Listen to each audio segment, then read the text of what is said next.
about 7 years ago when I entered the out of home world, media measurement was really, really, really far behind. And even if you look at it compared to today, like so much has changed in the last 7 years in this space.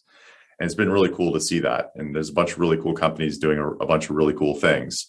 But yeah, so for me, it was like, wow, I didn't realize out of home was such a small percentage of total media spend. I just assumed there was a much larger chunk of it because to me, it's awesome by the definition of awesome. Like you see it and just whoa, right? Right.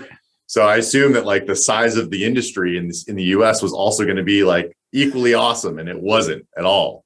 So I think that's what changed was rather than trying to grab a chunk of a really small pie, our approach is really to like help grow the pie. And while the pie gets bigger, we get a bigger percent. We get a bigger piece of that small percentage that we're taking away from it.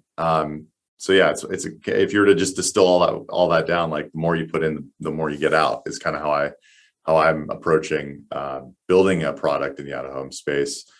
And I think that's what's changed the most since we had our first podcast in terms of the way I look at this space and how we're growing and how we're building.